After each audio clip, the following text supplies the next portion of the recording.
शिवाय. राजा पंढरीचा यूट्यूब चॅनलमध्ये सर्वांचे स्वागत आहे. श्री शिवलीलामृत अध्याय 6 सीमंतिनीची कथा.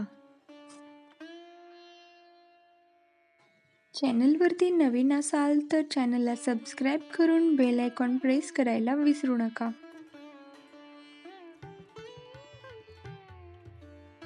सूत म्हणाले, सज्जन हो, पूर्वी आर्यावर्तातील चित्रवर्मा राजाला सीमंतिनी नावाची एकुलती एक कन्या होती.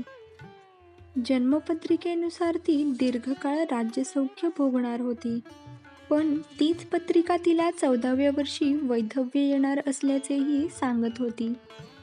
तो दुस्तार योग टाळण्यासाठी राजा शिवभक्ती करू लागला, तर भावी दुर्दैव निरसावे म्हणून याज्ञवल्क्यांची पत्नी मैत्रेयी हिच्या सांगण्यावरून सीमंतिनी मोठ्या श्रद्धेने सोमवारचे शिवव्रत करू लागली.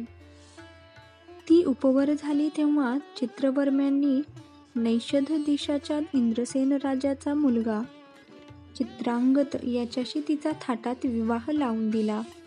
त्यावेळी दसरा दिवाळीचे निमित्त करून चित्रवर्म्याने आपली मुलगी व जावई यांना आपल्यापाशीच ठेवून घेतले.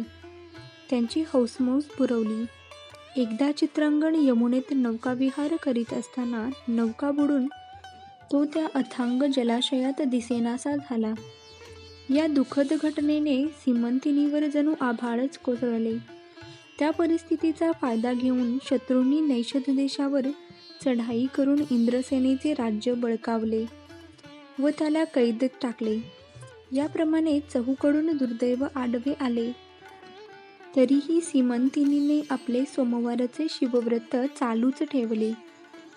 इकडे चित्रांगण नदीत बुडाला तेव्हा तेथे क्रीडा करण्यास आलेल्या नागकन्यांनी त्याला पाताळात नेले. तेथील राजा तक्षक याने त्याची विचारपूस करून त्याला काही दिवस आपल्यापाशीच ठेवून घेतले. पुढे 3 वर्षांनी चित्रांगदाने परत जाण्याचा विषय काढताच तक्षकाने त्याला 12 सहस्त्र नागांचे बळ, अमूल्य भेटी व तू स्मरण करताच तुझ्या भेटीस येईन असे वचन देऊन यमुनातीरी आणून सोडले. त्यावेळी सीमंतिनीही स्नानासाठी आली होती.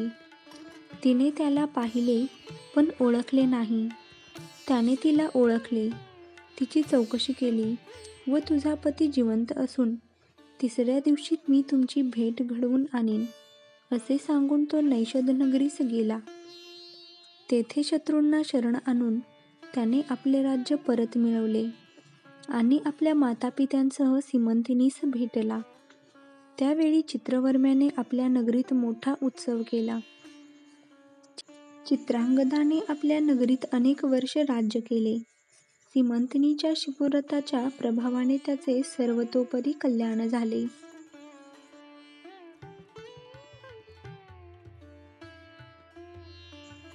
इथे शिवलीलामृत या कथेचा अध्याय 6 समाप्त झाला आहे.